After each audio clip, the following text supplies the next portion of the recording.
കേരളത്തിൻ്റെ ജനപ്രിയനായ മുൻ പ്രതിപക്ഷ നേതാവ്, ശക്തനായ മുൻ ആഭ്യന്തരമന്ത്രി, ഏറ്റവും പ്രിയപ്പെട്ട കോൺഗ്രസ് നേതാവ്, ഇന്ന് നമ്മോടൊപ്പം ചേരുന്ന അതിഥി Shri Ramesh Chennithala, joining us on the 973 show and Live FM 107.2. Sir നമസ്കാരം. നമസ്കാരം. ഞാൻ ഇങ്ങോട്ട് വരുന്നതിന് മുമ്പ് കുറച്ചൊക്കെ ഒന്ന് റിസർച്ച് ചെയ്ത് വായിച്ചപ്പോൾ ഒരു കഥ കണ്ടു. 39 വർഷം മുമ്പുള്ളൊരു കഥയാണ്. ഒരു ചെറുപ്പക്കാരൻ പെണ്ണ് കാണാൻ പോയി, ഒരു കൂട്ടം യുവ കോൺഗ്രസ് നേതാക്കളോടുകൂടി. അപ്പോൾ സാധാരണ കേൾക്കുമ്പോൾ വിചാരിക്കുമൊക്കെ രാവിലെ ഒരു 10 മണി, അല്ലെങ്കിൽ ഉച്ചയ്ക്ക് ഒരു 12 മണി, കൂടിപ്പോയാൽ ഒരു 3 മണി, രാത്രി 10 മണിക്ക്. തിരക്കായിരുന്നു റീസൺ. ആരെക്കുറിച്ചാണ് ഞാൻ പറയുന്നത് സാറിന് മനസ്സിലായോ? ഞാൻ എപ്പോൾ കാണുമ്പോഴും രമേശ് ചെന്നിത്തല എന്ന നേതാവ് തിരക്കോട് തിരക്കാണ്. എങ്ങനെ ഈ ബാലൻസ് ചെയ്ത് പോകുന്ന ഈ തിരക്ക്? അത് കുട്ടിക്കാലം മുതൽ തിരക്കാണ്. അങ്ങനെ ഇല്ലാതെ ഇങ്ങനെ ഒഴുകി അങ്ങനെ പോകുന്നു എന്നുള്ളതേ ഉള്ളൂ. തിരക്കില്ലാതുള്ള ജീവിതത്തിനാണ് ബുദ്ധിമുട്ട്. ഓക്കെ, തിരക്കുള്ളത് ഇഷ്ടമാണ്. എപ്പോഴും തിരക്കും ആളുകളോടൊപ്പം നീങ്ങുകയും ചെയ്യുന്നതാണ് ഏറ്റവും സന്തോഷകരമായ ഒരു കാര്യം. ഓക്കെ, അത് തന്നെയാണ് അതിൻ്റെ തെളിവായിരുന്നു OICC നടത്തിയ ഇഫ്താറിൽ നമ്മൾ കണ്ട ജനങ്ങളുടെ പ്രസൻസ്. പാർട്ടിക്ക് ബിയോണ്ട് ആയിട്ടുള്ള set of people Ramesh Chennithala എന്ന നേതാവിനെ കാണാൻ വന്നു. അപ്പോൾ ഇന്നത്തെ കാലത്ത് പൊളിറ്റിക്സ് ഒരു കരിയറായിട്ട് മാറുന്ന ഒരു സിറ്റുവേഷൻ, അല്ലെങ്കിൽ പൊളിറ്റിക്സിൻ്റെ ഗ്ലാമർ ഇങ്ങനെ കൂടി വരുന്നൊരു സമയത്ത്, ആദ്യകാലത്ത് പ്രതിപക്ഷ നേതാവായാലും ആഭ്യന്തരമന്ത്രി ആയാലും various hats that you have worn, you have led through a community closer to politicians beyond that definition of the word. How do you compare ആ സമയവും ഇന്നും തമ്മിൽ? How do you look at it? അതിപ്പോഴും അതിൽ നിന്ന് വ്യത്യസ്തത ഒന്നുമില്ല. ഇല്ല, നമ്മളിപ്പോൾ ഏതെങ്കിലും സ്ഥാനത്ത് വരിക എന്നുള്ളതല്ലല്ലോ. സ്ഥാനങ്ങളൊക്കെ വരികയും പോവുകയും ചെയ്യും. ജനങ്ങളോട് എങ്ങനെ നമ്മൾ ഇടപെടുന്നു, ജനങ്ങൾ എങ്ങനെ നമ്മളെ കാണുന്നു, അതാണ് ഏറ്റവും പ്രധാനപ്പെട്ടത്. ഇപ്പോൾ വാസ്തവത്തിൽ സ്ഥാനങ്ങളില്ലാതിരിക്കുമ്പോഴാണ് കൂടുതൽ ജനങ്ങളുമായിട്ട് നമ്മൾ ഇടപഴകുന്നത്. അന്ന് അവരുടെ സ്നേഹം, അവരുടെ ഒരു താല്പര്യം, അതാണ് നമ്മുടെ ഏറ്റവും വലിയ കൈമുതൽ എന്ന് പറയുന്നത്. രാഷ്ട്രീയത്തിൽ സ്ഥാനമാനങ്ങൾ വരികയും പോവുകയൊക്കെ ചെയ്യും. അതിനേക്കാൾ അപ്പുറത്ത് ജനങ്ങൾ നമ്മളെ എങ്ങനെ കാണുന്നു, അവർ നൽകുന്ന സ്നേഹം എന്താണ്, അതിലൂടെയാണ് ജീവിക്കുന്നത്.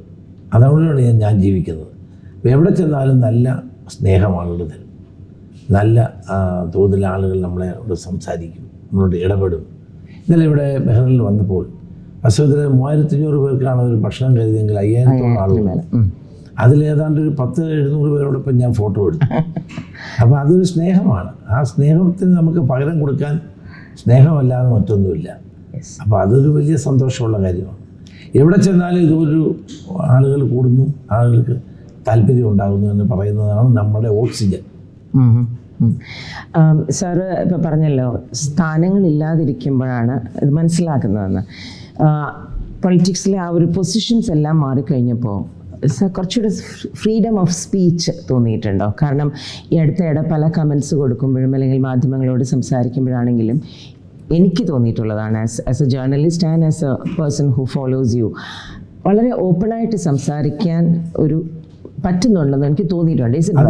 അത് ശരിയാണ്. കാരണം നമ്മൾ സ്ഥാനത്തിരിക്കുമ്പോൾ നമുക്ക് പല പരിമിതികളുണ്ടാവും.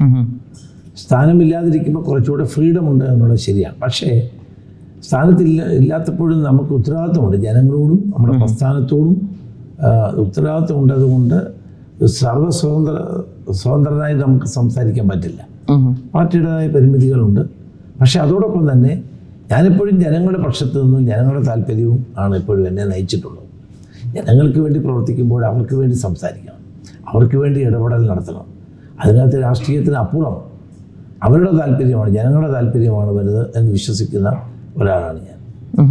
Bahrain is home to a large expat population. അതിൽ ഓൾമോസ്റ്റ് 70 to 80% മലയാളികളാണ്. അതിൻ്റെ ഒരു ചെറിയൊരു സ്ലൈസാണ് നമ്മൾ ഇന്നലെ അവിടെ കണ്ടത്. And this is not your first time that you coming to Bahrain, you been here many times അല്ലേ? Over the years, how do you look at the contributions of the Keralite community in Bahrain? And what is that one thing which you think is binding this fabric? Yeah, definitely they are having this affinity towards the Bahrain population. Whatever you see in Bahrain is the contribution of Malayali community here. And at the same time, we are happy that the rulers of this country have given enough opportunity for our people to work here. അതൊരു വലിയ കാര്യമല്ലേ? ഞാനൊരു ബഹറിൽ ഇപ്പോൾ വരുന്ന 5 വർഷത്തിന് ശേഷമാണ്. കോവിഡിന് ആഴ്ചയ്ക്ക് മുമ്പാണ് ഞാൻ വന്നു പോയത്. ഓക്കെ. നമ്മുടെ ബാബുരാജ് ഒരു പ്രോഗ്രാം വിളിച്ചിട്ട് അങ്ങനെയാണ് വന്നത്. പക്ഷേ 5 വർഷത്തിന് ശേഷം വരുമ്പോൾ വലിയ മാറ്റം എനിക്ക് കാണാൻ കഴിയുന്നുണ്ട്. ധാരാളം പുതിയ റോഡുകൾ, പുതിയ സ്ഥാപനങ്ങൾ, പുതിയ ബിൽഡിങ്ങുകൾ ഒക്കെ കാണാൻ കഴിയുന്നുണ്ട്. ഇതിൻ്റെ എല്ലാം പിന്നിൽ മലയാളികളുടെ അധ്വാനം ഉണ്ട് എന്നുള്ളത് സത്യമാണ്. ഈ ഇവിടുത്തെ ബഹ്റിൻ കമ്മ്യൂണിറ്റിയുമായിട്ട് ഏറ്റവും കൂടുതൽ അടുത്ത് നിൽക്കുന്ന മലയാളി കമ്മ്യൂണിറ്റിയാണ്. അതാണ് മലയാളിയുടെ പ്രത്യേകത. ലോകത്ത് എവിടെ ചെന്നാലും മലയാളികൾ ആ സമൂഹവുമായി, അവിടുത്തെ സംസ്കാരവുമായി ഇഴുകിച്ചേരുന്നു. അതുകൊണ്ടാണ് ലോകം മുഴുവൻ മലയാളി നിറഞ്ഞു നിൽക്കുന്നത്. വിശ്വപൗരന്മാരാണ് മലയാളികൾ എന്ന് പറയാനുള്ള കാരണം അതാണ്. തീർച്ചയായിട്ടും ഇവിടെ വന്നപ്പോൾ എനിക്ക് വലിയ സന്തോഷമുണ്ട്. ബഹ്റിനിലെ മലയാളികൾ ഉന്നത തലങ്ങളിൽ പ്രവർത്തിക്കുന്നു. അവർക്ക് രാജ്യത്തിനോട് കടമയുണ്ട്, കർത്തവ്യമുണ്ട്, അത് നിറവേറ്റുന്നു. അതോടൊപ്പം തന്നെ ഇവിടുത്തെ സാമൂഹിക സാഹചര്യങ്ങളുമായി ഇഴുകിച്ചേർന്ന് മുന്നോട്ട് പോകും. Before we conclude, sir, you're one of the senior most and veterans in the institution that you're affiliated with, which is the Congress. Younger generation, എപ്പോഴും നമുക്ക് പിന്തുടർച്ചക്കാർ ആവശ്യമാണല്ലോ. ന്യൂ ജനറേഷൻ യങ് കോൺഗ്രസ് ലീഡേഴ്സിനോട് വാട്ട് ഈസ് യുവർ മെസ്സേജ്? എൻ്റെ message തീർച്ചയായിട്ടും നമ്മുടെ രാജ്യം ഇന്ന് ഏറ്റവും വലിയ പ്രതിസന്ധി നേരിടുന്ന കാലമാണ്. പ്രത്യേകിച്ച് രാജ്യത്തിൻ്റെ ഏറ്റവും വലിയ കരുത്ത് മതേതരത്വമാണ്. ആ മതേതരത്വത്തെ തകർക്കാൻ വളരെ ബോധപൂർവം ഭരിക്കുന്ന പാർട്ടി തന്നെ ശ്രമിക്കുന്നു. ജനങ്ങളെ ജാതിയുടെയും മതത്തിൻ്റെയും പേരിൽ ഡിവൈഡ് ചെയ്യാൻ ശ്രമിക്കുന്നു. ഭാരതം അങ്ങനൊരു രാജ്യമല്ല. നമ്മുടെ സംസ്കാരം അതല്ല നമ്മളെ പഠിപ്പിക്കുന്നത്. Everybody should be together irrespective of caste, community or even politics. ഇതാണ് എൻ്റെ വിശ്വാസം.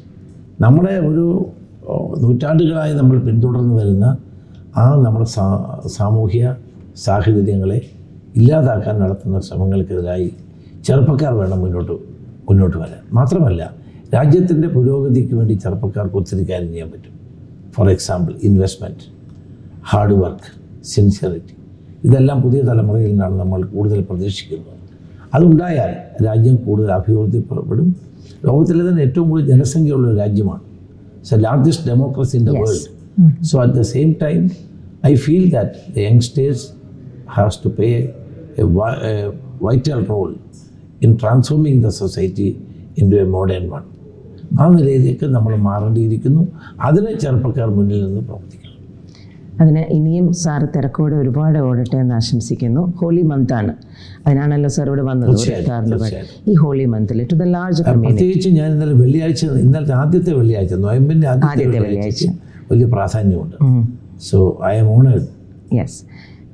To our listeners, 973 ഷോയുടെയും ലൈവ് FM 107.2 ശ്രോതാക്കളോടും സാറിന് ഈ ഒരു ഹോളി മന്തിലെ ഒരു മെസ്സേജ്? തീർച്ചയായിട്ടും ഹോളി മന്ത് എന്ന് പറയുന്നത് ഏറ്റവും പ്രധാനപ്പെട്ടതാണ്. മനസ്സിനും ശരീരത്തിനും ഒരുപോലെ പരിശുദ്ധി ഉണ്ടാക്കുന്ന ഒരു കാലഘട്ടമാണ് ഇത്. എല്ലാവരും കൂട്ടായ്മ ഊട്ടിയുറപ്പിച്ചുകൊണ്ട് മുന്നോട്ട് പോകേണ്ട സന്ദർഭമാണ്. ഈ നോയമ്പ് കാലത്ത് എല്ലാവർക്കും എൻ്റെ ആശംസകൾ നേരുന്നു. ചെറിയ പെരുന്നാളിനെ കാത്തിരിക്കുകയാണ് നമ്മളെല്ലാവരും. അടുത്ത ഈ ഒരു മാസക്കാലം ഈ വിശുദ്ധമായ ഒരു മാസമായി കരുതി എല്ലാവരും ആ മൂല്യങ്ങൾ ഉയർത്തിപ്പിടിച്ചുകൊണ്ട് പ്രവർത്തിക്കണം എന്ന് അഭ്യർത്ഥിക്കുന്നു. നമസ്കാരം. ജയ്. That was the one and only Ramesh Chennithala, ഹരിപ്പാടിൻ്റെ Priya MLA, who was with us on the 973 show. This is Rajeev Unnikrishnan signing off.